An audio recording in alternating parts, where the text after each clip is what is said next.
Welcome to LaChance Encounters. I'm your host, Alex LaChance. Please, wherever you're looking at this, there's little buttons that you can interact. There's follow on Spotify. There's subscribe on YouTube. If you're on social media and you see my clips, comment on them, like them, share them. It helps more people see these episodes. And my main reason for doing this is to show the world my great guests that I bring on and their businesses or whatever it is that they're doing. And I've got a great one today, probably one of my favorite subjects in the world. I just had an artist on here. I am not a visual artist. I can barely draw. I tried Simply Draw a couple months ago on the iPad, and I made a panda that almost looked like a panda. That's the best art I've ever done. But today, I got Dante Marino from Deadproof Pizza Company, and I know the shit out of pizza, but probably not as much as this guy. Yeah, you'll probably be surprised. But hey, don't, ladies, I just saw yesterday, big news. Oh, man. His relationship status on Facebook went to in a relationship, so seriously, he's off the market. Don't get excited. That's right. We'll see how long she can put up with me. And put up with your constant life of on the road, slinging pizzas all over the place and having no time, being a difficult man to get a hold of. What are you talking about? No way. I answer my phone. Leaving me unread multiple times, trying to book this when I set up the date specifically. But here I am. But he's here. All is well that ends well. Thank you for coming in. Of course. Thank you for having me. Yeah, I mean, I've had your pizza. I've had a lot of pizza. And it's great. Awesome. Yeah, it's great. I mean, so what you do is a unique thing where you're out to do what you're doing, to make pizza wherever, to just set up and do it. I mean, you listen to people talk about New York City pizzerias. Yep. They talk about those ovens having been seasoned and been there for a long time, and that's a lot of the effect. And you're rolling around with these. I mean, they're what, the size of a record player? Yeah, little ovens. Yeah, they're so we've been using Gosney for since the beginning, and those ovens just kind of, I tested Uni, and we they just didn't feel the right way to me, but Gosney has been like a name in the business or in the industry for so long, one that I can absolutely get behind, and I know the product. So we were utilizing Gosney rock boxes, which really just fit at most, and this is you got to squeeze this thing in there like a 12-inch pie, and we do 10-inch, so it was perfect. We can get a couple in there, nothing crazy, but then we upgraded to the Gosney domes, which we can fit 3 pizzas in there, and they rip up to 900 degrees. Sometimes I get them up to high 1100s. Take that, 900 degrees in Manchester. And so I can do that mobily. No, I love 900. But it's one of those things where it allowed me to create the Neapolitan style that I just think is kind of missing in Manchester. I know a couple of spots do it. But, Greek pizza rules in Manchester. Everybody knows that. I'm not a Greek pizza. I mean, I'll eat it. It absolutely has its place. The worst pizza, you can microwave an Elio's and I'm still going to enjoy it. Exactly. But but Greek pizza's not Greek pizza has its place, Yeah. It's just maybe you're hungover one day and you're just fuck, I really want to. But also, if you go Greek toppings, I lived in Pittsfield, New Hampshire, and at the time, I think it's changed names, but it was Pittsfield House of Pizza. Okay. And I could see it out my front door. Yeah. And it was to the point where when I would call, they'd see my number on the caller ID and they'd say, "Yep, 15 minutes to hang up." If I wanted something different than my normal order, Pittsfield one of those small towns that you just know everybody in it? Is that the vibe there? I didn't. I was pretty not like I am today networking with people. I was pretty closed off, but I just ordered so much. I hear you. That they did, and it was almost always buffalo chicken calzone was what I was getting. So it's when I wanted, because I was not a huge Greek pizza fan, and there were actually, when I moved to Pittsfield, within walking distance from my house, there were 3 pizza shops. There was No way. Jack's New York, which I was doing MMA back in that time, I was on a streak of. I lost 100 pounds in a year before I fought. Dude, that's incredible. It's all back, and then some. Jack's had a low carb crust. Oh, no shit. So it was that was my cheat meal. That's cool. And then there was another. I think that was Jack's, and then there was another spot that was combined. I want to say it was combined with a movie store. No, the movie store had a coffee shop. Okay. But there was a video rental store? Yeah. Oh my God. Yeah. There were 2 video rental stores downtown What? Pittsfield too. Yeah, and a Chinese spot. The Chinese spot's still there, I'm pretty sure. Look at Pittsfield. There was revolving door of a couple breakfast places. Yeah. There's a place called Yeti and Ayla's that had the. I've heard that name. I wish I remembered the name of the omelet. I'm not going to say what I think because I know it's wrong, but they had this like go with your heart. omelet that was just insane. Yeah.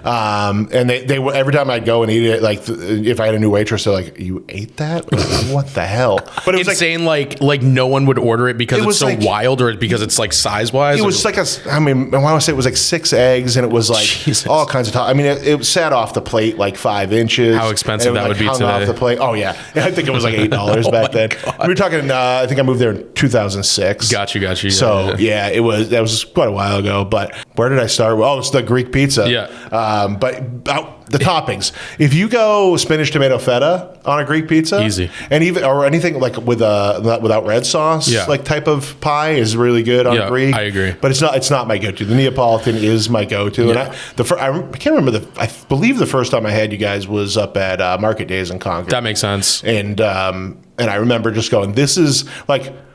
Don't get me wrong, I've had pizza all over the place. I'm not going to say I haven't had some that I like better, but I said, this is the best anybody can make a pizza like this. Like to just go out in the world in a tent and I really appreciate that. A pizza. That's like, because normally it wouldn't be a thing I'd get. It's hard, man. It's a lot of work. Like, a great account to follow that I think outlines exactly what a pop-up does is this spot out in LA called Softies. They're a pop-up burger spot. And I got turned on to them because my girlfriend Taryn sent me their stuff, and I was just like, oh my God, this is like my life. So they talk about the mental and physical tax of just like, people love coming to a pop-up. It's fun, right? Like it's different. Like you're just kind of setting up a tent. Here's some restaurant equipment. But what everybody doesn't see is the prep that goes into it. You're moving things from a walk-in to a refrigerator, and you only have so limited time to do that. Your equipment you're bringing back and forth into a storage unit. You have to wash dishes and do all of that at the end of the night. So it's never just the pop-up, right? It's just a lot of physical and mental toll that goes into it. And you were talking too with my previous guest when we walked in about you have to use different permitting and health requirements. Oh my God. For different towns. And that's just the other layer. Like, so New Hampshire has, I think 17, I could be wrong on this, independently inspection, city inspection towns. So for example, you can't just get a license for New Hampshire to go do food. You can, and it'll, allow you to go into like any of these non-self-inspecting towns, but those self-inspecting towns are the ones you want to be in. Manchester, Derry, I could go on, right? That's the big centers of population. Right. Yeah. Concord itself. Now, a few of them have adopted having a yearly annual license, so you don't have to do it every single time. Concord has that, Derry has that. Recently, I just got mine from Manchester. So but you have to do it for each town, and it costs a lot of fucking money. Yeah. Just to set up. So it makes it even more increasingly difficult. And being a pop-up, especially before we got the trailer, it was harder because they don't really know how to New Hampshire doesn't know how to classify a pop-up, right? There's no real structure on like a tent setup with ovens coming in, because then you're dealing with even food trucks, which is more conventional, is not common here. Correct. And I'm glad it's getting a little bit more attention, but it's really not to the point where it should be. Like New Hampshire, in my mind, it is so behind on just making it easy for food trucks. And I mean, we're a smaller state, right? And you can't really expect New Hampshire to really be like a food truck central state, but the festivals that happen, the people that go to them, the traffic it drives to the state, I think it has so much more potential than what it already has right now. I mean, Market Days, you're talking about I think it was over like 50,000 people.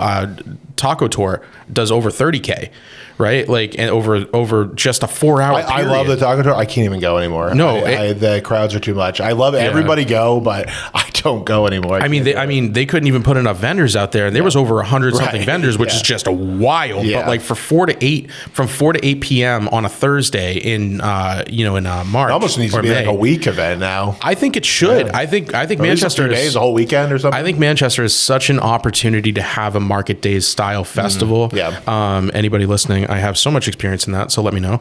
But like, I just think it has a lot of potential to bring not only just outside vendors, but highlight the local businesses that are like busting their ass to like make Manchester better.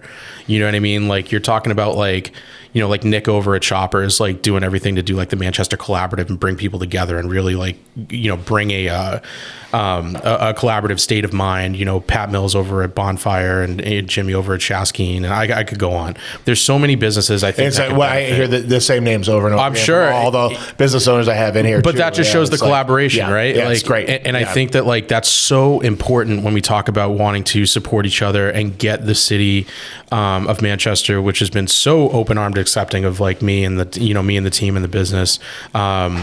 Being a newer business in Manchester, and I want to try to give back to that and bring what makes us very notable, which is we do a ton of collaborations. We do a ton of like, rolling into a restaurant and just like all winter, I was at Bonfire on Thursdays. I was at Stash Box on Sundays. I was at Fresh AF Bake Shop on Saturdays. We would travel around a lot and we made it all work. But what helped us survive the winter was having those collaborations and them being so willing and open their doors to us, to allow us to run and just kind of be like, all right, guys, here's your shot, make it happen.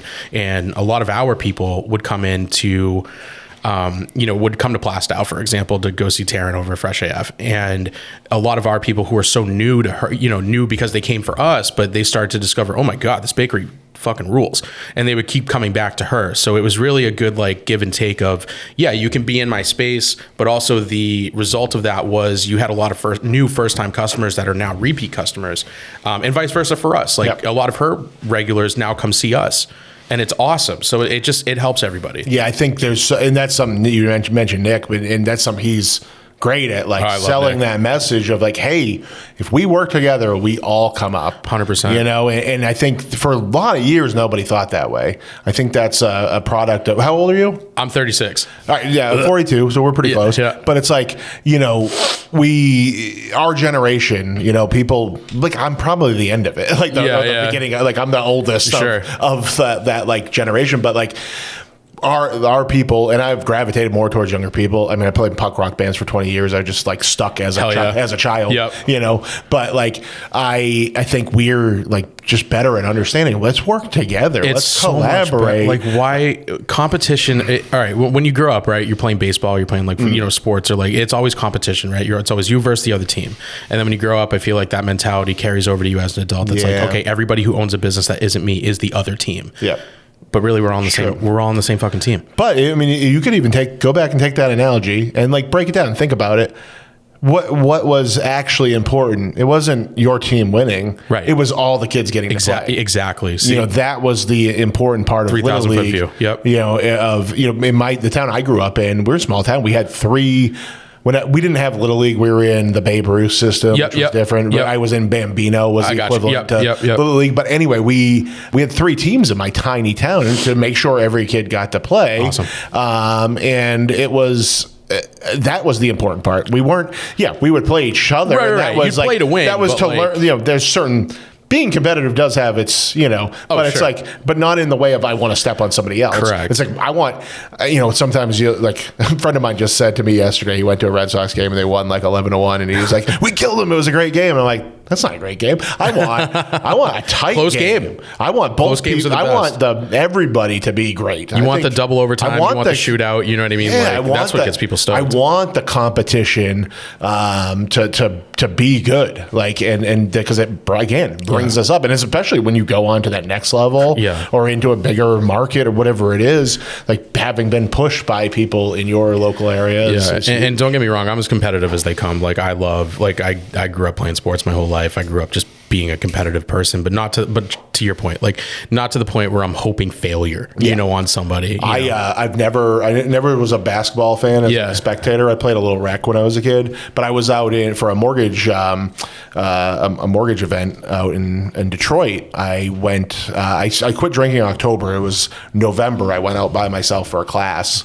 And so it's like, it's actually Pontiac, Michigan. Okay. So it's like, what am I going to do except drink at the hotel style bar. I'm like, I gotta. What else to do in Pontiac, Michigan? I gotta plan things. In downtown Detroit's like 25 minutes. Oh, heard. Okay, yeah. So it's like I found things to do, and one of the things was a Pistons game, and I've never been a basketball fan. And I bought the cheapest seats. I'm all the way up the top. Sure, yeah. But it turned out it was what they have this like in-season tournament now. Okay. Where to make the regular season games mean a little bit more. Yeah. And it was one of those games, and it ended up being Pistons tied it at the buzzer. Oh my God. To send it into overtime. Every quarter I moved down closer because I kept scouting out where there was big clumps of empty seats. So I kept moving closer and closer to where I was like 3 rows off courtside for overtime, and they won it on like an inbound like alley oop. There was like just like a wild ending, just an inbound alley oop dunk for the win. I was like, I was like jumping up and down. I really cared. Like I was sitting with a bunch of diehard Pistons fans, and you're not from that area, so you're just but you're into it because of the engagement of like what the game was, right? Just like,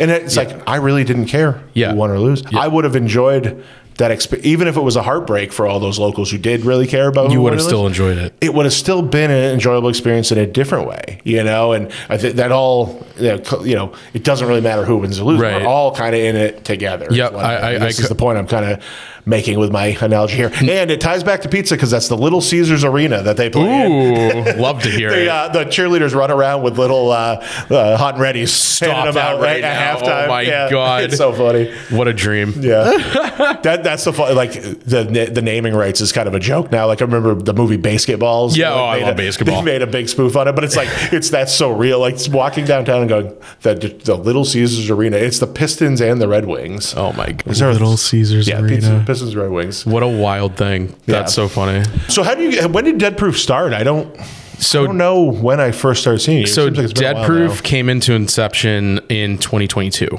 Okay. It's only been that long. Yeah, there were three partners at the time. It was me, my brother Vin, and Matt Berry. And at the beginning of this year, we went our separate ways. Matt Berry, the comedian? No, Matt. No, everybody thinks Matt Berry, the comedian, which is so funny. I know. Yeah, so Matt. He's like Chef Matt Berry. Correct. Yeah. I'm familiar. He's killing it right now. He's the executive chef over at Unwind in Milford. Highly recommend heading there. What was Birch 603? So during COVID, he has a fine dining pop-up, Dahlia Nomadic. Okay, incredible. I know, yeah. And he was doing provisions. I think my friend Phil works with him. Yep. Okay, Phil Martin. Yep. Yeah. Oh yeah. Okay. We run in the same circles, you and I. Believe it or not, that's really funny. No, I believe it. That's so funny. I can spot. I can spot a. I can spot a loony. Fat dude and tattoos. This is what it is. Tattoo, beards. Yeah, you know it. And what was I going to say?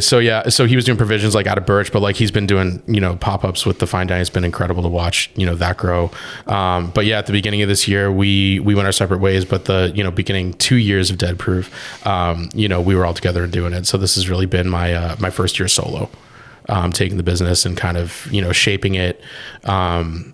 Shaping it from the experiences that we've all had and like where I see it going and what's going to add to it. And it's been a lot, but it's been really, really gratifying, to kind of see the growth and how much people support it. You know what I mean? Like, I think that's the biggest thing for me is just when I see you guys at events, it's like, you're so busy. I've never really gotten a chance to talk to you. Yeah. But when I see you guys, it's like everybody looks happy.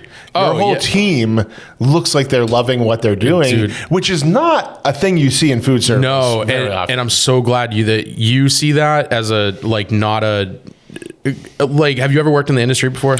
Yeah, I mean, I was a dishwasher here and there. My last dishwashing job was at Technique right down. Oh, heard. No way, that's wild. I got a second job to help pay for my wedding. Gotcha.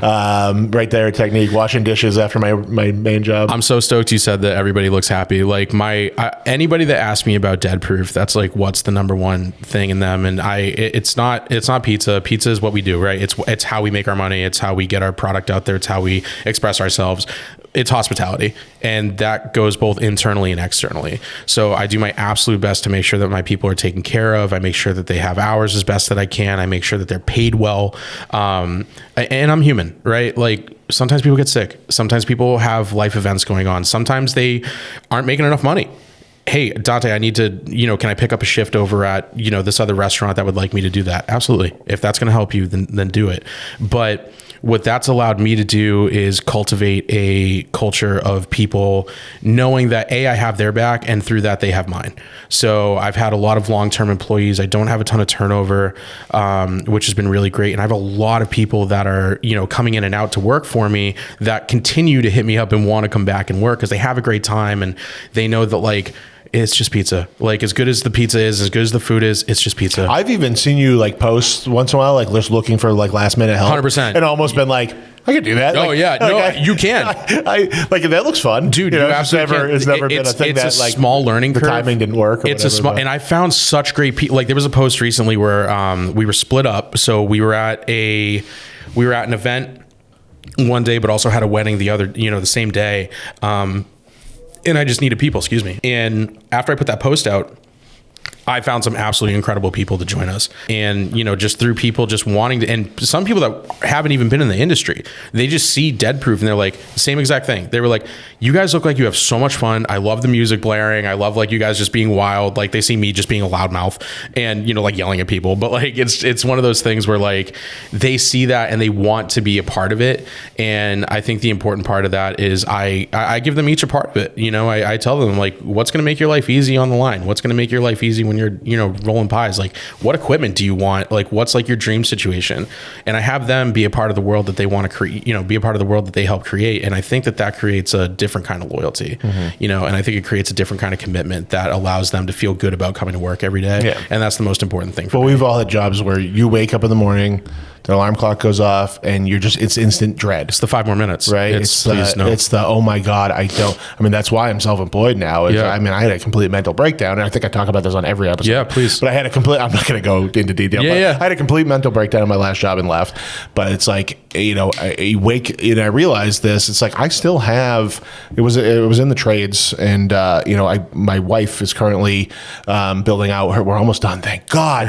But currently building out her new space for her business. Queen City Center, right? Yeah. That's awesome. Yeah. Congratulations. That's so dope. It's been a long, I'm sure we were actually supposed to go in there. I walked the space with Travis for a restaurant space, and he's so great. And were you going to be where Clyde's ended up? I'm not 100% sure. He kind of like showed, probably no walls at that time. There was nothing. It was literally just construction happening. And oh God, I love Travis so much. And I wanted to say yes so bad. We just were not in a position to commit to it. Yeah. I mean, and it's a big commitment. Oh yeah. 100%. Out. Obviously, they got to charge for the premium of and it seemed like at the time I loved the idea because like my heart was set on being in Manchester for such a long time. Like I loved the city, I loved coming back. What really kind of made me commit was when we were doing the Pizza Madness of last year. We got called the Sasquatch of the pizza scene, like because no one sees us and no one's ever heard of us. So there was this one guy, Dan. That's a testament though to you guys. 100%. Being that well known without exactly and so many people backed us up too. They were just like, no, Deadproof's in Manchester, because they were arguing like they're not Manchester, they're mobile. And I'm like, okay, but we're based in Manchester. Like our commissary was Shoppers, so we were based out of Manchester, even though we were mobile. So Nick and I got together, and Nick allowed us to do a pop up at Shops as like a we're real, you know what I mean? A situation where like, you want to try us out? Here's your chance, right? Here we are as a Manchester pizza spot. Yep. And so there's a little side quest to this where have you ever heard of Dan Greenleaf? He's like Santa around like Manchester. He does like Santa stuff. Familiar, he's a great guy. So he was the one who really sparked this whole Deadproof is the Bigfoot of pizza, kind of thing. Yeah. So I made this whole thing where I was like, I have a special seat for Dan Greenleaf, and I decorated it with Bigfoot like kids' birthday decorations with like plates and balloons, and it was just his seat. It said reserved for Dan Greenleaf, and as flooded as that place got. Did you know he was coming? Oh, I personally invited him. Okay. And he told me, he's like, oh, I'd love to see it. And it was all fun and game, right? We did it because it was a fun thing, interaction, go back and forth, and it drove business, right? Yeah. So I was talking to Dan, and I'm just like, I have a table saved for you. He's like, oh, you don't need to do that. He brings his entire Santa crew. I swear to God. He walked in with like 12 different Santas. Like people who play Santa like at the balls and stuff. He has his whole crew coming. He's like, I didn't know if I was going to get Santa's real. Santa is real. He's like, I didn't know if I was going to get beat up. I'm like, are you kidding? So we have a great picture of that, of that. And we opened at 11 and we had a line at like 10, and it was a line like around the block, and we got wrecked, and it was so fun. It was so great, and really just showed a testament to being like, if you're loud enough and you have the right people in your corner, you can do some damage. And that really showed me Manchester had a need for our style of pizza, our style of menu, and it was just really cool. It really. So I want to step back because we didn't finish. We were on the thread of treating people well, and then I started talking about the stress of going to work every day, and it's like, obviously, we know wages have not kept up with inflation in our entire lifetime. Yeah. It's hard. The percentage of income that goes towards housing is crazy compared to what it used to be. All these issues we have. So, the dollars are probably the number one thing most people are thinking in taking a job. But also you spend a third of your day at work in a lot of cases. And when you guys do these festivals, it could be half your day, right? Oh, yeah, or more, know? And it's like, to be unhappy through that, I mean, to me, that's more important than anything, because it's like, I don't think you're disillusioned that like your staff will be pizza makers their entire life. Of course. But if they're stressed out, it's going to be very hard for them to go find that next step, go find what their passion is, go find, even if it's start their own, type of restaurant business, whatever it is. Yeah. If they're stressed out every day, it's just fight or flight. They're never really there. Yeah. And you're never, it's so hard to see the light and see what you really want to do when you're living under that pressure. So it's so awesome that you understand. That's another generational thing that I was saying. Like, it's just, we've started to, lead with empathy, like be a boss. Yep. But be a team, and too, I'm a huge mental health advocate. Like, I just think that, like, if you're not in the right headspace, then you're not going to be in the right physical presence to really do what you need to do. What you need to do, and that's okay. Like,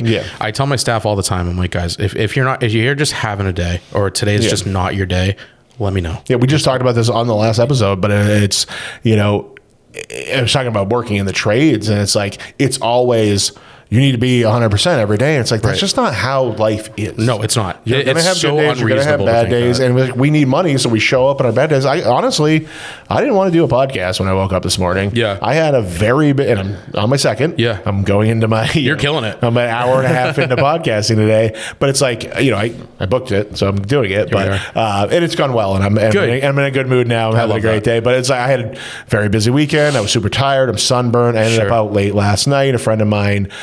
shooting a video for his band, wanted me to come down to Dover, and we had La Festa in Dover last night, another great New Hampshire pizza spot. Oh, no kidding! I gotta check that out. Yeah, they're really good. But yeah, I just woke up like not wanting to do it, but it's like, at the end of the day, it's for me. Yeah. The benefit is for me, and it's for the people I'm, helping. And I feel good about doing these. Good, yeah. I feel like, I did one of my episodes a little while ago.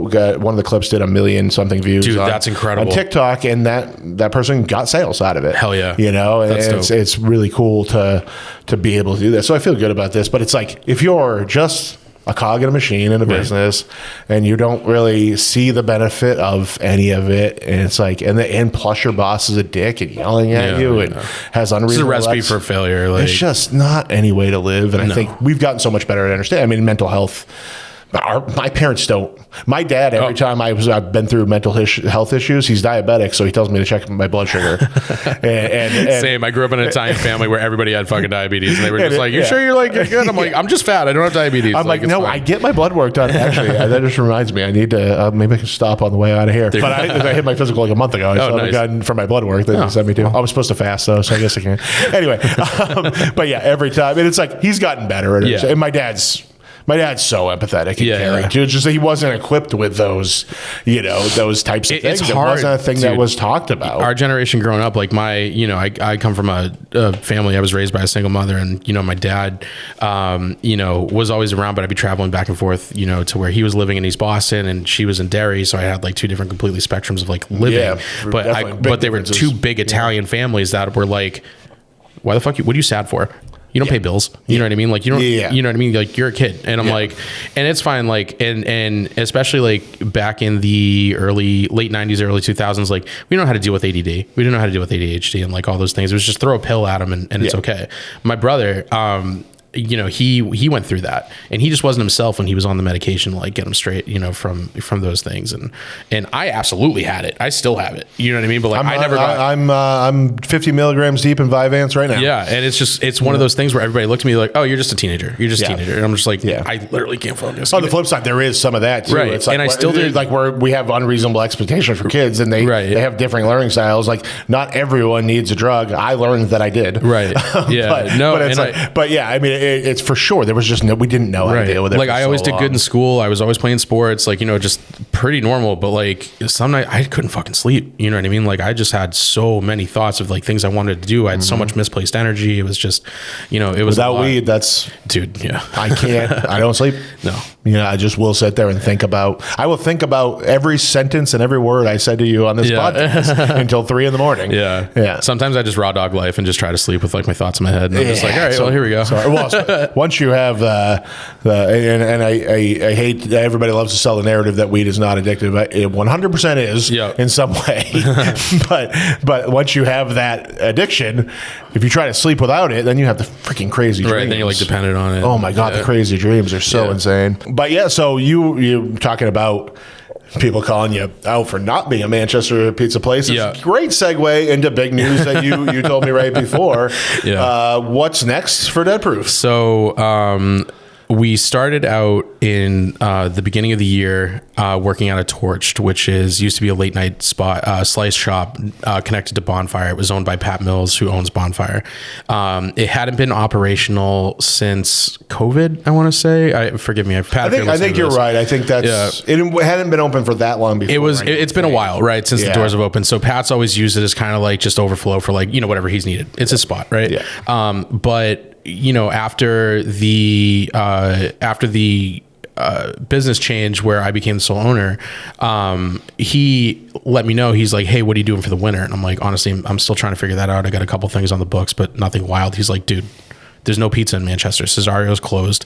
Elm Hop is so different from you that you don't, that you'll stand up. Why don't you try it? And I'm like, okay. And they just changed owners too. Exactly. I haven't been in there since. Yeah. Are they open? I don't know. The Olive Haven or whatever it's called. Did they not open immediately? They didn't just transfer? I don't know. I keep driving by and I see signs, but like they're like on, like paper on the door and stuff. But like, I don't know. Either way. So did Tim just get out of the restaurants completely? I know. I always liked mint. That would be more of a Nick question than a me question. But I think when it came down to it, Pat was just like, kid, why don't you just come in here and do it? And I'm like, can I? And he's like, yeah, absolutely. And I'm like, all right, sick. And so I went in on Thursdays, and Thursdays out of Torch, we're all right. We have a good following, but wintertime in the restaurant industry is just fucking terrible. Yeah. Especially when you work out of a tent. Yes. And not great on the outdoor scene. Yeah. So we're indoor cats at this point. So Torch was a means for us to really kind of like dig our feet in and say, okay, does this work? And the more we did it, the more people caught on that we were there. Now, we don't have a sign out there. We don't have, when you walk in, I know I was telling you guys before, when you walk in, it almost has like it's overflow for restaurant stuff. So it feels like a storage room. Yeah. But when you walk in, there's me yelling behind the line, being like, I swear to God, we're open. Like, you know what I mean? And then like, you need to hang the clerk's banner. We did. So we started hanging our banner right outside. Basically, we started hanging our banner right below the torched, sign. And I tried to keep it there on our off days so people knew that we would be there. But the town of Manchester did not like that we had that out there. So they only limited us to having it there when we were open for operation. Just because it wasn't a permanent sign. So my 5'6" fat ass is climbing a ladder every day that we're open and then closing, twice a day just to like, hang that sign. So anyway, where I'm going with this is Torched in March was such a success for us without having a sign, without having, like our vibe in place, without having people really know we're even there. By the grace of our social media presence and by just being as loud as possible at these festivals and people catching on, winning Best in New Hampshire food truck really helped us out a lot. Like we won a 2025 Best New Hampshire food truck pop-up experience, which is really cool. We had a lot of eyes on us at the time that, I kind of looked at Pat and I'm like, what do you think if I just kind of did what we've been doing, but like more official? He's like, absolutely. Had no hesitation. Yeah. I mean, it's a no-brainer for him. And he created a space that he's not using. Right. I mean, and him and Jimmy have just been so incredible with like supporting, me and, through this journey and saying there's some meat on this bone. And I think that when you open you have the following. People have been coming in here. DoorDash has been kicking it, and it's been the mobile stuff. People have been walking by asking for slices. It's gotten to the point where when I'm not there and they open their door, because the kitchen sometimes gets really hot, so they open that front door, so it looks like there's people in there. People walk in all the time being like, yo, is Deadproof here today? Is Deadproof here? And I'm like, I got to do something about this. Yeah. So, Pat and Jimmy, it's literally business sleeping. It really is. Yeah. And it's such a smart move for us to be there, because now that, that's now our commissary. So now I can turn it into an express shop where I can do sandwiches. I can do pizza. I can do slices. That was going to be my next question. Yeah. So menu going to expand. I can do my tenders. And people have been knocking down the door for us to do their tenders, our crab rangoon sticks, which have always been popular. And I can do some cool shit out of there. I'm going to be putting in the bakery case for Fresh AF. So, for all of you knocking down the door to have her come to Manchester, that's going to happen. I haven't had your tenders. I've missed out on this. Dude. So do you feel like you're going to be in the chicken tender capital of the world? Bring it on. Do you feel like you're beating everybody? I've been told that it is. I have an unpopular opinion that I don't think it takes much. That's fair. No, I like Puritan. Here's the deal. I think and Goldenrod, but I don't think I'll ever beat Goldenrod. I think the Puritan is simply an institution. 100%. You know what I mean? Yeah. You have to. You have to pay your homage, right? Yeah. Big thing this is a thing that I like to push about the Puritan. They have a great burger. I've heard about that. Ever orders a burger? I've never had the freaking burger, but I've heard it was incredible. Good burgers, and I don't think there's a ton of great burgers. We got Bad Burger; they're cool for the fast food version. Yeah. And I love that they're doing punk rock shows there. The music stuff is awesome. That's so rad. I saw there was a Watchfire sticker in the hallway to the bathroom. I'm like, that band broke up 15 years ago. How is it? And this restaurant just opened. How is this possible? I'll say this, Alex. I'll say my tenders. I do every single one by hand. I do every single one in a custom dredge, in a custom flouring. I fry them all to order. And when people have had them, they've told me, holy shit, this is the best tender I've had. So I'm just, if you want to be the judge of it, once I bring them back, you can tell me. But I'll never say I'm the best at what I do, for sure. But it's pretty damn good. I'll stand by that. I always was under, and I can't say it anymore, but for years before Nickel Valley came along and said, went to the board of mayor and aldermen and said, we're going to be the chicken tender capital. I love it. There was always still the underlying, the chicken tender thing was a Manchester thing. 100%. And I always said there was PJ O'Sullivan's. Okay. You remember? No. It's corner of South Willow and I think it's Maple. There's a Mexican restaurant in there now. Okay. Yep. Right at that point. Yep. That was PJ O'Sullivan's, was like an Irish bar. And I always said my wife and I's first date was there. No, that's so it was awesome. sad to see them go. But I always said that was the best chicken tender in Manchester. It was more of a beer battered one. Yep. Which I really enjoy the beer. Which mine are similar to that. Okay, so you might win in my. I got to get them in your hands. Yeah, I don't like the Puritan, the Goldenrods. Those are, that's the exact. Yeah, but I season the shit out of mine. I season the hell out of mine. You're gonna get some good stuff out of it. It's I like that too. I don't know what the Kentucky Fried Chicken, 11 herbs and spices mix is, but I probably, when I make my own breading, I'll just everything that's in my cabinet. Oh my God. I'm going the cayenne. I love on their Twitter, they follow 11 people named Herb, which is really funny. Oh, that's hilarious. Oh, it's so great. I didn't even know 11 was the right number. Yeah, I'm pretty sure it's that. Yeah. Nick would know. It's 11 herbs and spices, yeah. They follow 11 guys named. They follow guys named Herb and the Spice Girls. And the Spice Girls. That's right. I was just saying the Spice Girls. That's all they follow. That's all they follow. I was just saying you eat trash all the time. That was all I was kidding. Yikes. Yeah, he'll drive right by Deadproof, go right down to Little Caesars for $5. Dude, go off. Go off. I went to Taco Bell, I got a crunch wrap, and then went to McDonald's to get a shake. I love your vibe. I remember I used to do when I was younger and just had free time to fuck around. I would go I'd be like, okay, I'm gonna try everyone's fries in this town. And what's your favorite one? Favorite fast food fries? Fast food fries is probably Wendy's now. Yep. I really like the Five Guys is a different category to me. Yeah, same. But they're not fast food. But Five Guys, I really like those fries. I feel like you have Arby's to have a drive-through window. Fries. You don't think we have a drive-through Arby's anywhere, but they used to exist. My sister worked at a drive-through Arby's or Arby's with a drive-through. I think it had a drive-through in Windham, Maine, when I was a kid. Okay. My mom loved the barbecue sauce so much that she bought an entire case of it. Jesus Christ. So we had Arby's barbecue sauce. I gotta admit, I'm not an Arby's guy. No, I don't like Arby's in general, but I do like the curly fries. I get sick every time. I've had it 3 times. I got sick every time. My friend Jeremy Ballou, I used to mountain bike with him, and he would get Arby's before we go mountain biking. We do like 30-mile rides at night, like after you eat Arby's. And he'd be like he'd be unloading his stuff, his bike, grabbing his helmet. Dude, I'm sick just thinking eating of the Arby's, and I'm like, that is nasty. Oh my Dairy Queen is the best fast food.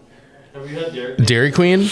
I gotta admit, I'm not a Dairy Queen. I wouldn't say the best. I like Dairy Queen. I love Dairy Queen. I just don't know. I don't think I've had their food. Their fries suck. Definitely had their ice cream. $7 for the pricing's good. I agree with that, but burger. Have you ever noticed the Manchester one just goes off? Like their Facebook account is they're like nuts. one of the most popular, the highest sales in the country for Dairy Queens. Wild to me. Yeah, they're like I think they've been literally the highest sales in the country for the last 5 years. Yeah. Okay. So yeah, it's crazy. Who would have known? Yeah. Is Dairy Queen is it a Northeast like chain? I don't know. It's a southern chain. It's a Southern chain. Yeah. And they're number 1 up here. Mm-hmm. Wild. Yeah, that is weird. But there's not a lot of Dairy Queens around here. No, there's not. There's Hudson. Have you ever seen the show Justified? No. There's a scene where Boyd Crowder they're like trying to decide what they're gonna do with all this big money, and he's like, "We're gonna open a Dairy Queen. It's just a license to print money." By the way, doing this podcast at noontime was terrible. I'm so hungry now. I'm also hungry. But anyway, yeah. So Dairy Queen, I will say their fries suck. They're not very good fries. They have a flamethrower burger. I like that. What is that? It's like a spicy burger. It's got like jalapeno. Oh, so it's like spicy. Okay, sauce, yeah, I think like flame grilled. You should get the fries though. You should get cheese curds. Cheese curds or onion rings. The cheese curds is actually killer. I've never had the onion rings. No shit. But honestly, a Blizzard is great. Blizzards are Manchester for ice cream.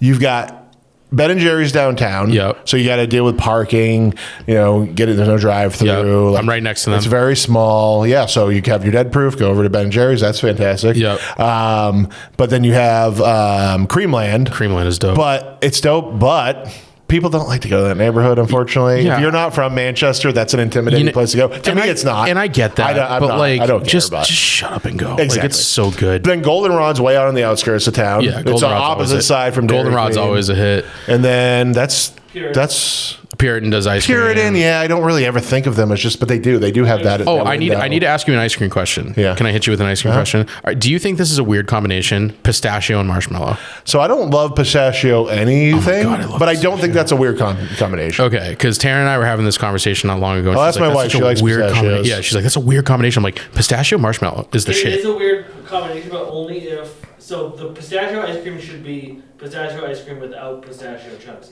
So if you have pistachio ice cream with marshmallow. Oh no! See, I like the nuts in it. There we go. You can. There's your clip. There's your clip. That's an inferior. That's an inferior point. I'm gonna just post every day for the whole week of your podcast. Nuts in it. I just like the nuts. Yeah, that's fair. There's your next one. Just repeat. There's your next one. Yeah, no, I don't know. I don't really like nuts in sweets in general. See, I do. I'm such a like weird flavor person. Like I love should take that back. I like peanut butter. Peanut butter's dope. Peanut butter, anything.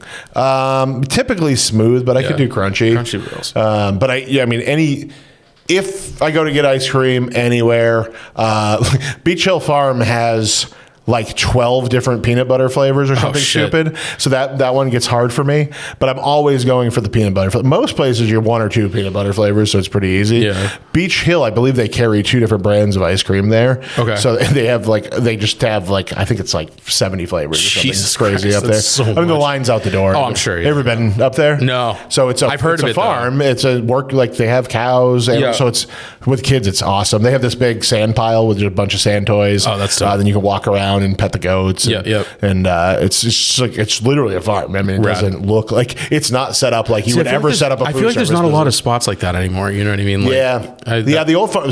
When I grew up in Maine, Smiling Hill Farm was our spot that. But that was close to the city too. Yeah. I want to say that was like Scarborough, not far out of Portland. Yeah. I forget exactly where it was. I love Portland. Portland's a great city.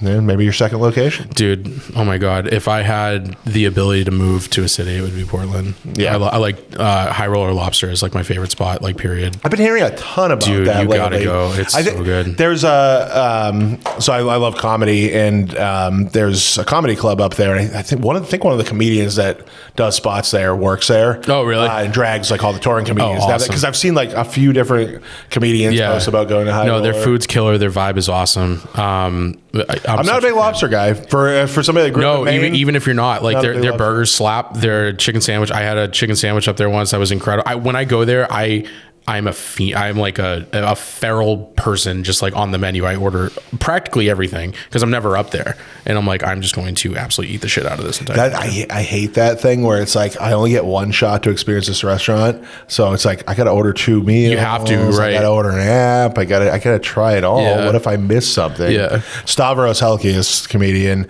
has a bit. I love that guy. He's so funny about being on tour and like having to try things. But he's like, I wonder what Reese's tastes like in Iowa. Or like, I simply must, and that's become a family. Even my 7-year-old, she's always like, I simply must. every time we're picking out. That is so funny. I try like hell not to pass on my unhealthiness to my daughter, but it's Listen, man, touch and go. She does have a fruit and veggie with almost every meal. Yeah, that's good. So it's like there is balance, and she doesn't overeat. She will stop. That's good. She doesn't go nuts, and we do restrict the amount of sweets and stuff. But I was like, my thing is eating fast. I eat so Me too. fast. And it sucks, and I hate it. And like my friends have gotten to the point where they want to enter me into like speed food competitions because I eat so fucking fast, and that was always my problem growing up as a kid. It was never like what I was eating; it was just how fucking fast I was eating. I don't know what triggered that for me, but it was so bad. I remember an ex. She started eating really fast when we go out because she'd be afraid. Just like by proxy? Because she'd be afraid I'd get done and start eating hers. Oh. And she was like, I want my meals. That's fair. Like, so she eventually told me, I'm like, oh, I'm sorry. I didn't. Like, I wasn't trying to do that to you. Just tell me not to eat. It's so hard, right? Because like food, for me, like food was more than just like eating, right? It was connecting. It was like after a bad day, you'd have food. After a great day, you go celebrate with food. After like a huge life milestone, we go out to dinner, right? Like, or just, we're talking about playing Little League. You go to the ice cream shop. Exactly right. You called it out earlier, right? And it's just like it's one of those things that like I really had no chance when it came to my career because I was always surrounded by hospitality. My mom, grew up in hospitality, doing kitchens, being a chef. I grew up in 2 large Italian families that like every Sunday was like your very typical loud, abrasive but like fun and home like Italian Sunday dinners. Was sauce gravy in your house? No, sauce is sauce, and thank God. Sauce is gravy when meat enters the conversation. Yeah. So the second you put second you put meatballs in it, it's gravy. End of story. The second you put fucking rabbit in it, it's gravy. It's gravy. I still don't back that, but I get that. That's fair. Why do you call it gravy? No, never. Oh, thank God. Never have in my life. I didn't know that it was even a thing till The Sopranos. Oh my God. idea. Yeah. So I actually just recently got into The Sopranos, and it's so wild how much Tony is my dad. And like I started like the things he says, the way his mannerisms are. I wonder if like the people he killed. Oh, what are you talking about? Nick, edit this out. Spoiler alert. We got to edit for the spoiler. Right. Tony Soprano didn't kill anybody. Yeah, and not my dad. It's been 25 years. I just watched Titanic for the first time. Oh, really? Speaking of, what'd you think? Spoilers. Actually, I didn't finish it. I watched about 45 minutes. That's fair. It was a split VHS at the time because it was so long. Oh, that's true. Yeah, it's 3 hours. So yeah, I ended up we started watching it at I don't know, 8:30. Yeah. And then did slow burn. But I freaking I always thought it was entirely based on historical events. Like I thought the characters were supposed to be real people. I had no idea. I thought the characters were supposed to be real people. Yeah. And so I'm watching. I'm like, wait a minute, this is just fiction. And then I always thought it was like a way more serious tone. Yeah. And it's like more like Disney romance. Oh yeah, 100%. And then it's based off adultery. Right. And I was like, what? I mean, they weren't married, I guess. So it's not. No, they were intended to be married, right? Yeah. But I was like, I never. And sorry for the spoilers. I mean, if for people who haven't caught this new movie, I hear this Leo guy is going to do big things. But like time. The last time he was in someone over 25. Huh? Last time he was interested in someone over 25. True. What a wild story. What a wild story. But yeah, no, what were we talking about? Why did I interrupt you? You were talking about Titanic story. Oh, you were talking about Sopranos. Yeah. I was talking about The Sopranos. Tony being your dad. Yeah, basically, it is so weird. Just like his tics, the way he was, his like anger stuff. Like I'm just like, oh my god, that was my dad. Honest, but we were talking about mental health and therapy. That show did show something that wasn't. I mean, what was that? 1999. 99 through 2006, I believe. Still, people weren't. No, that was super. Especially people that were his age. A mob boss going in to talk to a therapist. You fucking kidding me? Like, you know what I mean? And then they really shined a light on therapy and how it helps someone as who's supposed to not have it, like a mob boss. Yeah. And so that was really cool. That was ahead of its time, in my opinion. And discussions about it being accepted by others, and you know. One of the funniest things is them like giving the grandfather a hard time when they find out he eats pussy. Oh my God, Uncle June. Yeah. And it's like, wow, that's like, you know, every guy on the planet talks about it now. When they're golfing and he's just like singing songs about like, he's like, oh, you enjoy sushi? I thought you were bacala, man, Uncle June. Like, it was just so funny. Oh, absolutely wild. But yeah, food always connected me, you know, like what good day, bad day, shitty day, great day. It was always food. It was always food. And I think that like through Deadproof, I wanted to create something that people can take their mind off of their lives for a little bit and just, you know, be excited to come get a pizza. I cannot tell you how many people, especially this last weekend over at Market Days in Concord this past weekend, how many people drove just to see us, and B, I've been waiting to try you guys for like so long. I can't catch you. And that's kind of part of the fun for me. You know what I mean? Like, I'm like, we're so like limited in terms of like how people can get us. As loud and annoying as I am about like our schedule, it's hard for people to get out, right? Like, because you don't want to go to a festival, or like you can't just get the kids to go to a restaurant. But we try to Market Days is a great festival. Oh, Market Days is so fun. They do the town does such a good job. For a very small city, Concord is very, very good at events. Their Halloween, like downtown 51 years they've been doing Market Days. Yeah, wild. And they have it down, and it's only 2 health inspectors that go up, and you know what I mean, that go up and down and just get everybody cleared to fire as well. Everybody is on everyone's side. You know what I mean? Everybody's on your side on the Market Days. It's so good. That's why the health thing. It's like, what's the worst that's going to happen? You're going to get a little food poisoning? That's a pretty big deal. You can get people sick. You can kill people. Yeah, right. Kill people? Yeah. I guess. Yeah, I guess. But, I guess I just have this lead gut, and I'm always just like, what are people doing? No, it's... Like, I also hate, like, every time somebody gets sick, they're like, I got food poisoning from this, but you don't know. You don't know that. Don't drag their name through the mud like that. You don't know that. And there's processes in place to prove that. You know what I mean? Like, if someone gets sick the day after they eat at your restaurant, right? If you still have that food, you're supposed to keep it aside, and then they do like a whole lab test and stuff like that. And it just makes it so that you are, you know, if it just happened to that one person, then it's just isolated to that one person. There could be an allergy they didn't know, you know, something like that. But then if it goes, the allergy thing is the allergy thing's huge. To be taken very seriously. I couldn't agree more. Like, so many people want gluten free, and I'm somewhat being joking about that. No, I hear it. No, we try, like, we have vegan items, we have vegetarian items on our menu that we try to, like, you know, that we always try to have available for people to, you know, to come by. Like, I want to be as like widely accepted as possible for people to always have a decision and a choice. That's another great thing too. And you were talking about it earlier about how, you know, the attention you get from social media, because you have creative creative toppings, like very like thought out, especially pizzas. The only one I can think of the name, and so one I get is the pork hub. The pork hub's the one that's a hilarious day naming, one. Yeah, of course. That draws attention, but it's also, you know, you're doing stuff that I see this all the time. Like a business will, like a restaurant will launch,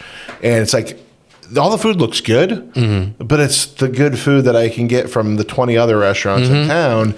Well, you're like the pizzas you have on your list, you know, and it's usually what, 5, 6? Usually 5, yeah, pizzas. About 5. Like, they're not. None of the combinations. Like, I think you usually have one that's somewhat basic. Oh yeah, like we always have a cheese. Like anybody can make a chicken bacon ranch. But, you know, for me, I want to turn it on its head, and I love 99 Gold Fever sauce. Like, I don't know if you guys are right. So I made my own version of it. I called it Gold Fever Dream. Didn't you buy 2 bottles of that and bring it in here one time for lunch? You had just got some chicken over at Hannaford. Was that you brought? One day he went over to Hannaford. We had a break between guests. And he went over to Hannaford and got chicken tenders and came back here with, maybe we were doing something else somewhere else. I don't know. He came back with 2 full. I got 3 sauces. Smart. 3 full bottles. That's my guy right there. I love that. But for his specific. But that's the thing. Like, I love that shit. Like, I think that's. I back it. It was just hilarious. It wasn't. It was okay. a similar kind of. Yeah. Sauce. So I made my own called Gold Fever Dream, and it's my own version and my ode to Gold Fever sauce. And everybody has a chicken bacon ranch, but I guarantee you nobody has a 99 style chicken bacon ranch. So I literally did that with that sauce base. I did ranch. I did a scallion drizzle, and I did it 1 week as just a joke, right? Like, I think something was going on with Nines in the news, and I just made it, right? And I'm just like, cool, here's my chicken bacon ranch. I have never sold so many pizzas that outsold our cheese pizza as much as I have 2 that we've made. The Drama Queen, which is our vodka sauce, roni, hot honey, and ricotta. That's been our number 1. But the Gold Fever, but the 99 Problems, which is what I call it, has just been on an absolute roller coaster ride of just like being successful and people loving it. So I've had to keep it on my menu.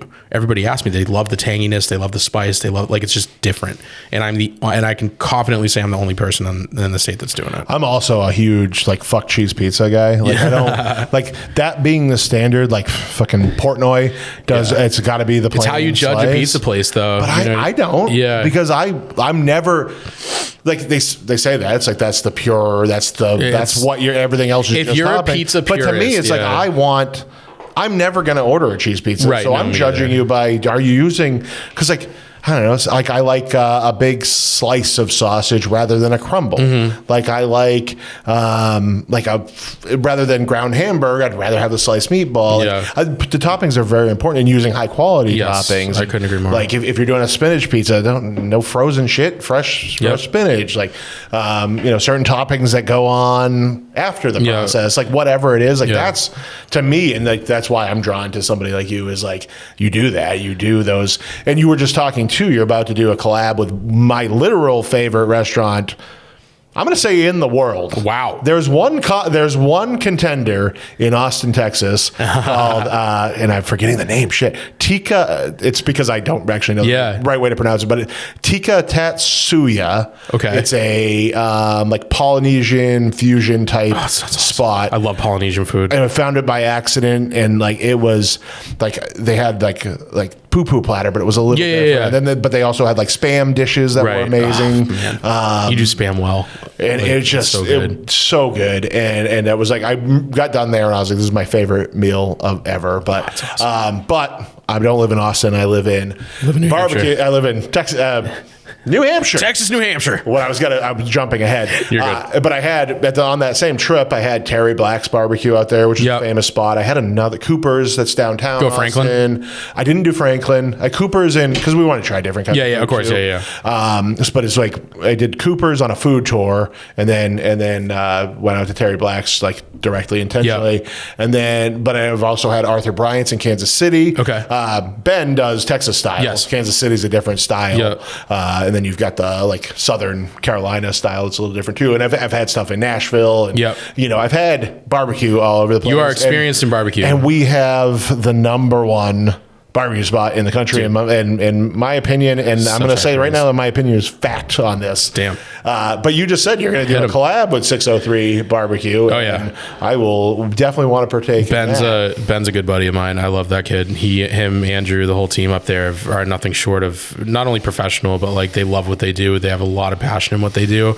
And it's the same thing too. I said, it's like they seem like they're having fun. I was telling before we started recording, I said I went there on Father's Day, hour and a half in line, and it's like, it was insane. I still walked up and they were smiling and like they bring it, call me by name, and like and I got the kind of like an apology of like we feel bad for our regulars that have been here forever. They hustle, man. But it's I was like, I'm happy to see, like, because I pushed the shit out of that when as soon as I had it, I'm like telling everybody, like multiple people told me they went because of my recommendation, and I was like, it's 10 minutes from my house. Yeah. That's dangerous. So I'm like, thank God they're only open 4 days a week. Yeah. That's the only thing that limits me. No, they do. They do such a and I'm glad they're getting the recognition they are right now. But I'm like, please support this place so it's always here. No, I need it. I'm really happy they're getting the recognition they are right now, because Ben, they work so hard. Barbecue is not easy. I couldn't do it. No fucking way. No, they're 4 a.m. chopping wood out there. Dude, it's wild. It's wild. And like, but that shows like how much they love it. And you feel that when you eat it, right? Like you taste that and you're just just like, all right, I can understand why this is the shit. And like,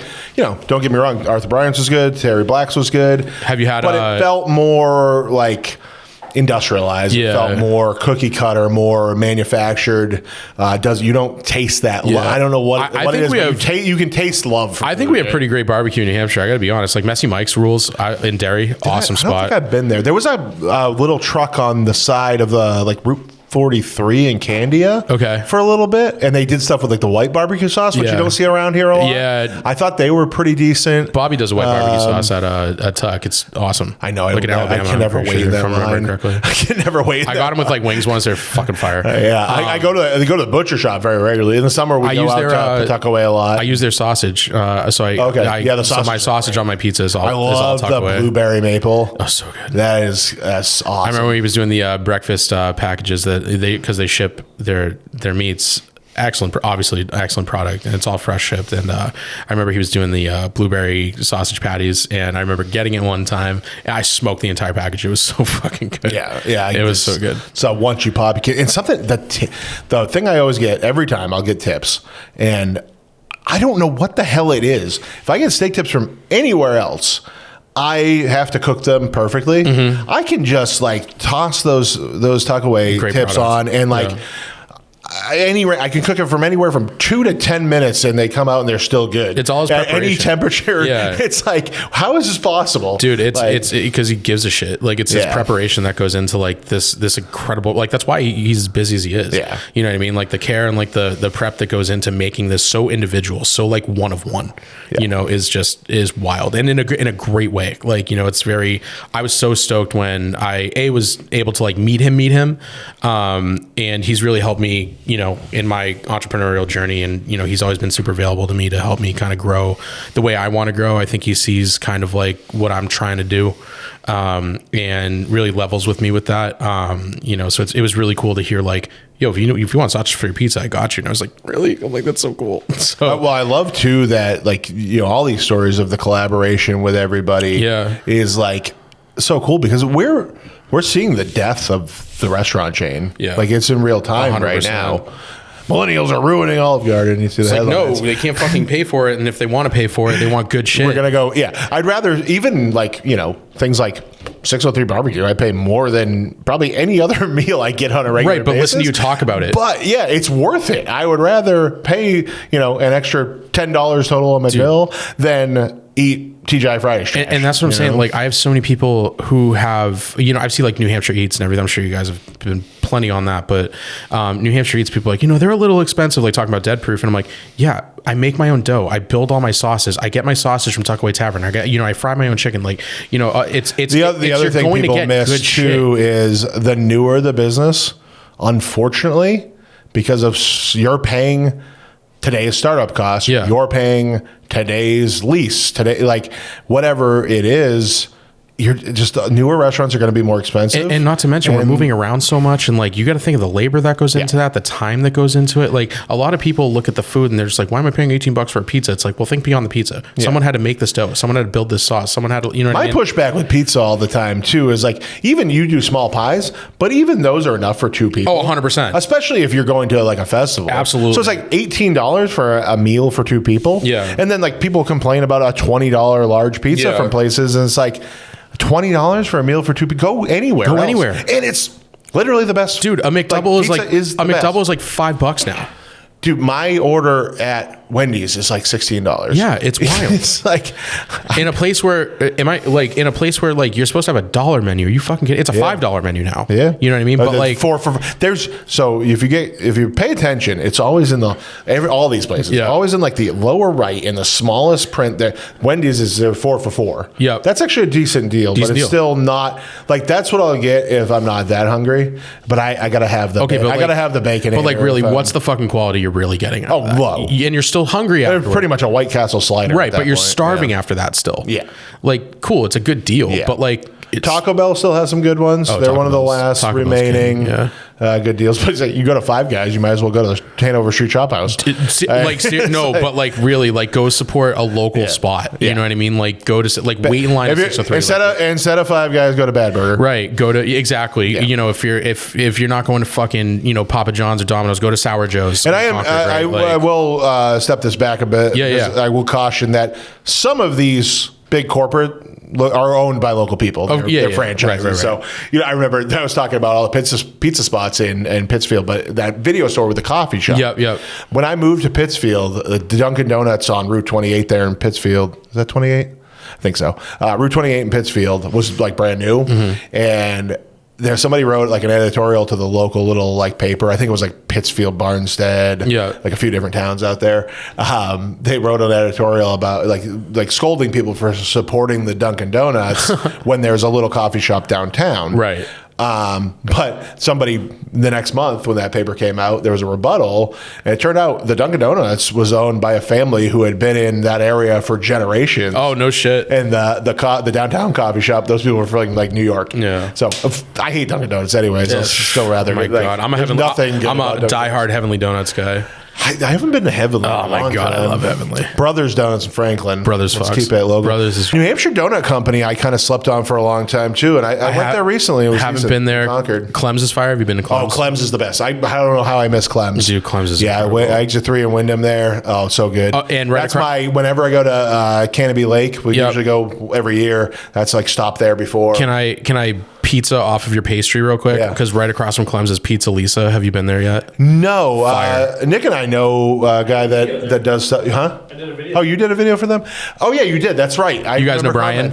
Yeah, Brian. Brian's awesome. I only know him from the internet. I don't know if you actually have. We're just talking to him because he's killing it with social media. Dude, I love we got to collab because there's only so many of us. And I loved We Are Defiance, his band. Oh my God, that band was. I never heard it. Oh, dude, you got to listen to it. They're so sick. Is it pop punk? No, it's metal. Oh, metal. Okay. Yeah.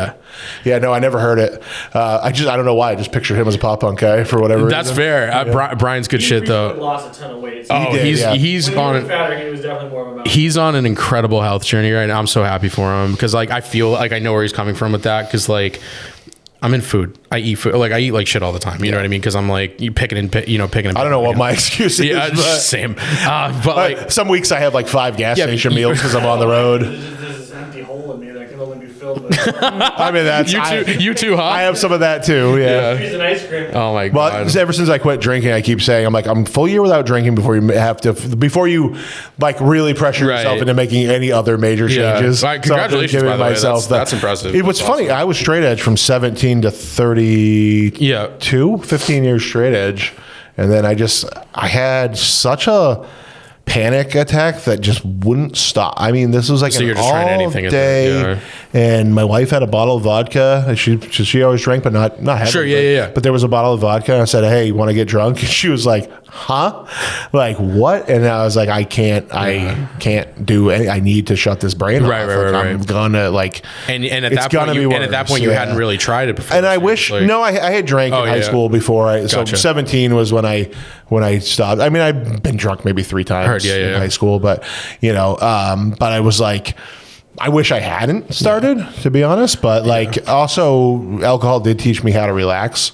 Where like even when I'm not drinking, I understand relaxing a little better. Like I would go on vacation. Sure. And it's like I need every minute of every day filled, or I'm gonna flip out. Oh man. Because it's like I feel, especially, and that goes back to the working in a real job.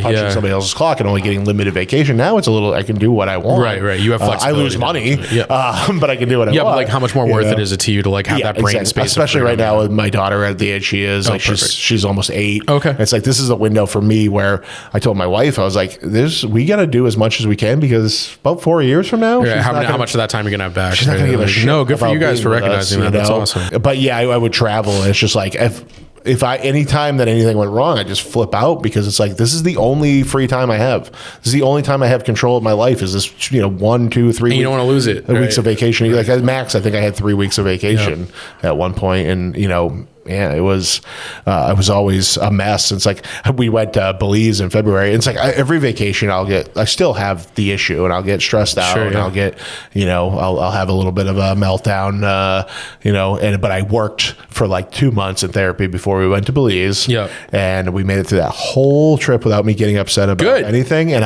what a milestone. There was one day, so half of the Belize we went like inland on the Guatemalan border where there's like rainforest and waterfalls and ruins and stuff. And then the other half we went out to an island that was a little bit more touristy resort-ish. One morning we went on a snorkeling trip. First we wake up, we're taking our showers. When my wife's in the shower, she goes to adjust the shower head or something, and something snaps, and our room starts flooding. Oh no! So we're putting all our stuff up on top of the beds, and like we call the front desk, they get the water shut off, and then they're like, "We'll fix it. You guys are leaving for the day. We'll fix it while you're gone. No big deal." They ended up having to move us to another room. They couldn't fix it right away, but anyway, then so we go to start. We go to leave. It was all golf carts on this island. Awesome. So we go to start the golf cart. Won't start.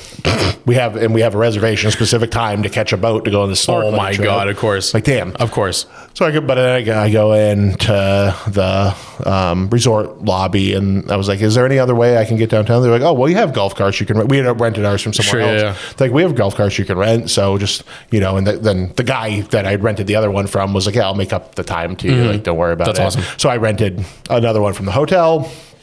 We did the snorkeling trip, was amazing.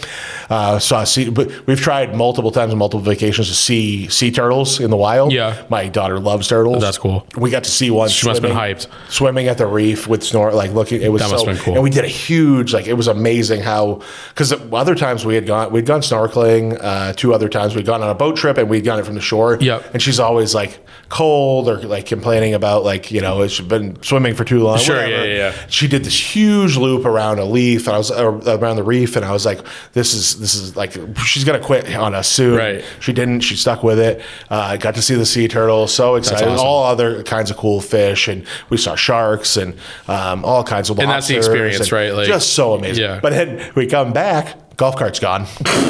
I'm like, so he stole our golf cart? And it's at this point, it's midday. It's 100 degrees. It must be so hot. Yeah. Yeah. I mean, you're right. You're at the equator. No golf cart. I walk up and down 3 blocks. Nothing. I finally find somebody that's I don't know if they were a police officer or if it was just parking enforcement. I mean, they're police uniforms. Right. There's someone official. There. But anyway, I was like, hey, do you know what happened to the golf cart? Did somebody move a golf cart? Turns out they were setting up for some sort of festival downtown. Oh, okay. And they moved them, and they called our resort because their number was on it, and told them that they were moving the golf cart. Oh, man. They never got the message back to us. Oh, no. So I didn't know. And then I found out where it was, and we left. But previous years, my whole point is go to therapy and work on your shit. Yeah, because no shit. Previous vacations, that would have been enough to send me into an absolute tizzy. Sure. Googling flights home, or not Googling, searching. No, I know what you mean. Yeah. JetBlueing flights home, because I would just lose. I would just say none of this is worth it. And I was able, through therapy and hard work, of changing my mindset to go, hey, you're blessed, be grateful for this time. You're very lucky to be doing this. Well, good for you for having the frame of mind to do that. I mean, it took me 40 years of my life. I mean, still, you got there. Some people don't, You handled it really well because you never told me any of that. And you and me were talking that entire time.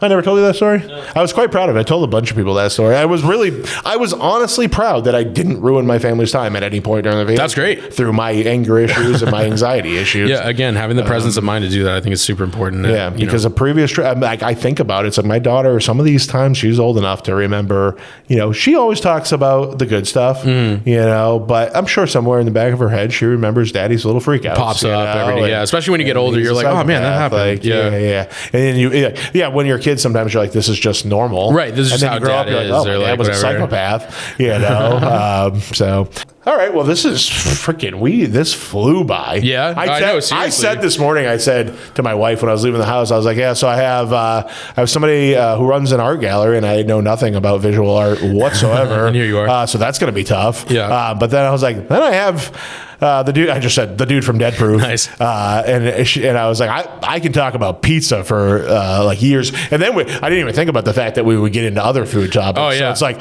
we could do it endlessly. But this is about about the time? This is heading towards a record length, pretty close to. Oh, nice. Hour 13 right now. Yeah. Oh, no shit. Wow, look at us. Yeah. Just having a couple chatty Cathys talking. So I am going to wrap it up, but where do people find you? Because for the events, it's very important that they find you and follow you. So where do they follow you? What's the timeline look like for the brick and mortar, and anything else that you want to plug? Yeah. So my schedule is always on deadproofpizza.com. It's updated frequently. This week we are at the Mast Road Community Market in Manchester. We are at the LaBelle Summerfest in Derry. That's going to be a lot of fun. And then La Valley Farm on Sunday. So Thursday. So I'm going to tell you right now, none of this will be out. Oh, then never mind. Then. I should have said that as soon as you started, but then I just realized. Well, stupid me for expecting this to be out quickly. One, I'm doing some extras this month because we're traveling in August. Makes sense, but I'm typically running 3 to 5 weeks. Oh, perfect. Lead time. Oh, so good. yeah. So I guess all those things are very cool. So we'll leave it in there. But in summation is you can always find us at deadproofpizza.com. I'm an absolute loudmouth on Instagram and Facebook. So that's just at Deadproof Pizza Co.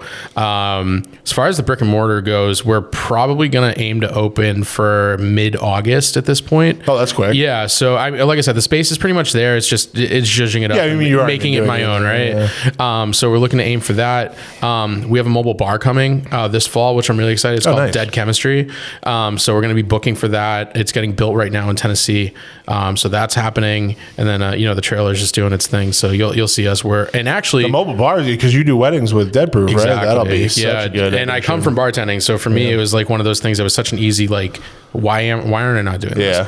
And then also by the time this airs, I'm hoping to have this kind of in place.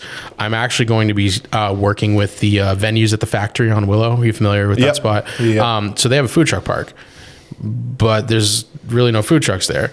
So I have my trailer there right now, parked, and I'm working out with them hey, if I'm gonna be parked here, let's try to make a thing out of Wednesdays, because they have the distillery there. They have a really nice spot for people to sit. And I think it's a great location with plenty of parking that people would want to come. Midnight Comics does quite a Double few Midnight's right there. Yep. And we could right on the other side with them too. And there's so much opportunity, I think, to have a cool, just midweek food truck thing that people can come to. Yeah. Because we do that at Stratham Hill Park, and it's awesome. It's a lot of fun in Stratham, but I think Manchester would be really a great place for us to start that, especially I have all this experience in doing this. I would love to grab a couple trucks from out of town and just have them, come through, do a dessert one, maybe another savory option, have the distillery open. It could be a vibe. I think it could be really fun. And just bring something a little new to Manchester, because you don't really see food truck parks, you know what I mean, in Manchester. And I think, for the sake of someone like myself, who's an advocate for mobile restaurant industries and trying to be a little bit more fair to them and, make things a little easier, I think it'd be cool to have just a rotating series of trucks that could come by and set up and just bring people. And it's a great, for people, and we all know how hard the restaurant industry and 100%. What the failure rate is. Yes. That's a great, get your feet wet. Proof of concept. Right? To without having to sign a 5-year lease. And that's somewhere. exactly my thought process behind it, because I wish I had something like that when I was coming up. So if I can provide a space for newer, people who are I kind of want to do this, I'm not sure yet, and give them a shot to just be cool, come out and show your shit, do your thing, and let's see where this goes. And, give advice and impart knowledge that I've gained over all this time to, help them grow. I think there's so many people, so many kids, so many chefs or whatever, even if they're not chef. I'm not a chef. I never claim to be a chef. Absolutely fucking not. I just love food. And I think it'll be a good starting ground for people to just be I think I can do this. It's cool. The word chef has become creepy ever since The Bear. all these women post, yes, chef, I think, chef. I don't get the attraction to him. It's my wife. Lip from Shameless. Oh my god! I don't know. Jeremy Allen White. Yeah, he's awesome. I'm a big fan. He's a great actor. She was great at Shameless. I think the title chef is that show stresses me out though. Can I be so honest about something? It's my comfort show. Really? Oh, I swear to God, it's so weird. My staff thinks I'm nuts because I watch. If you've worked in a kitchen ever, that show is triggering as hell. During the first first season when Sydney's setting up the couldn't do it. the to-go tablet, and then it starts going off because she left the pre-order option on. I'm like, I live that, but it's cool, but it's comforting for me because it's happening to somebody else. Not I worked at Burger King in high school. I remember one of my friends that worked there too. He's just like, one day he just froze on we call it boards. I don't know Sure, if they still do, but it was like, because you had the board, Right. But this was still printout tickets too. He said he just froze at lunchtime. Oh no! And like nobody noticed, like for a little bit. So it's just you going can take in the drive-through. It's like you can take an order every 30 seconds, and two guys at the register or two people at the register. Oh my God. He just froze. And he was like just overwhelmed. He's like, I can't do it. Can't do it. You just and like nobody knows. And he's the main guy. He's the guy putting the sandwiches together, right? That's the pivotal, like thing. As the cashier, I could run back and stuff fries. Oh sure, stuff nuggets in a box. But like that guy needs to keep going. You're not main eventing. And we also, when they call it a level. So you put like level 1 was like, one cheeseburger, one hamburger, one Whopper, Sure, yeah. And then like all the way up to level 5 where it's like you'd have 5 cheeseburgers, you'd even have a BK Big Fish out there, which was hardly ever ordered, but you're just ready for everything. So funny. So it's like, then the level expired. It just disappeared, and like, wait a minute, nobody's making anything. Oh shit! The Bear, for that reason and many other reasons, I worked in like 6 different food service jobs. That Bear just stresses me the fuck out. I can see that. And then I also see women online going, "Yes, chef, yes, chef." And it's fucking creepy. No, chef is definitely a professionally earned title, and that's why like I'll never feel like I do food. Yeah, I'm creative. Yeah, I try to put shit together, but I'll never there's so many people I respect out there that have earned that title, like like Keith Saracen and George Bezanson and Lee Frank. Like I could go on. Well, check out deadproofpizza.com. That's us. And follow them on Instagram at Deadproof Pizza Co. Like it's, if you're watching on actually the cameras, the new stands block that. We got a handsome guy. We got to move the TV up. But yeah, follow that. Go to the website, follow the schedule, find them wherever, and then look for the new permanent location downtown Manchester. I'm sure there'll be a line out the door. It'd be easy to find. So. You're drinking at the Bonfire or across the street at Shaskeen or any reason to go downtown. That's your spot. Now you absolutely can eat in Bonfire when you get our food, so you have a place to sit. Even better. You have a place to sit. And there's even outside dining there, so there is. Fantastic. Awesome. Thanks for coming in, Alex. Thanks so much, man. This has been fun.